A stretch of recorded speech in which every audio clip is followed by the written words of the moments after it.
Well, today is Christmas Eve, and in the spirit of the holiday, I wanted to talk about Christianity and how it could be that so many people in this country who have supposedly devoted their lives to following the teachings of Jesus Christ could support a man who is literally the antithesis of everything that both Jesus and America is supposed to stand for.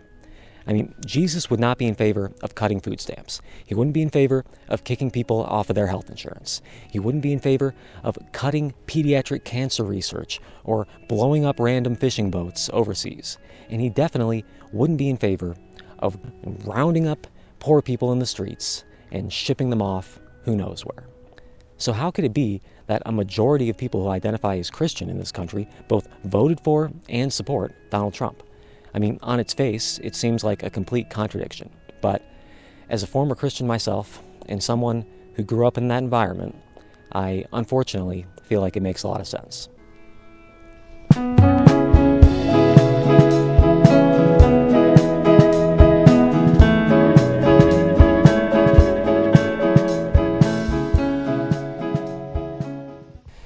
So I was brought up in a very strict, sheltered Christian environment. I even went to a small charter school, which was mostly had a bunch of former homeschooled kids going to it. It was just a very strict, small, sheltered, right-wing Christian environment. So I feel like I understand the mindset of these people pretty well. And, it can be put as simply as this, that Christianity is inherently an authoritarian, tyrannical system where you have God up at the top, who's the king, and everybody else must blindly submit to his will.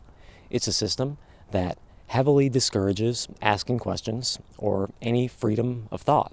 I mean, think about it like this. If you ask any Christian in this country what they believe and why they believe it, every single one of them will tell you the exact same answer, that they follow the teachings of Jesus Christ and they believe in the Bible, they read the Bible, and that's what they base their whole life and mindset off of. But guess what? There's basically no mention of abortion in the Bible whatsoever. Jesus never said one word about abortion. He never said anything about gay people.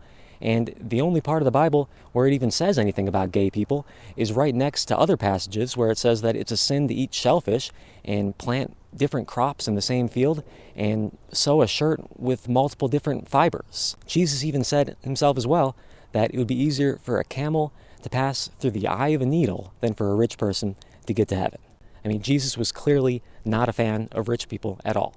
Yet these supposed Christians voted for a billionaire to be the king of us all. If Republican Christians in this country actually cared about the teachings of Jesus or what was in the Bible, they would act very, very differently than they do now. What you have to understand is that this is a group of people who are born and indoctrinated immediately at birth into an ideology that is all about being submissive to authority, about blindly following the will of whoever is in charge. What it is a group of people who intentionally never learned how to think for themselves. They just let other people, their pastors, God, whoever, throughout their life, tell them what to think. Because the truth is that Christianity in this country is not about doing what's right or following the teachings of Jesus. It is a tool that the powerful use to control the masses. The right-wing Christians in this country don't hate abortion because that's what God wants. They hate it because the rich men who own this country want to control women's bodies. People in this country don't hate gay and trans people and immigrants because they're actually a problem or bad for society. They hate them because the billionaires who own our media and do propaganda all day long need a scapegoat to blame all our problems on that isn't them. They believe what they believe because that's what they've been told to believe. So, when a fascist like Trump comes along and tries to take over America, for these people, kneeling down before the dear leader feels just like home to them.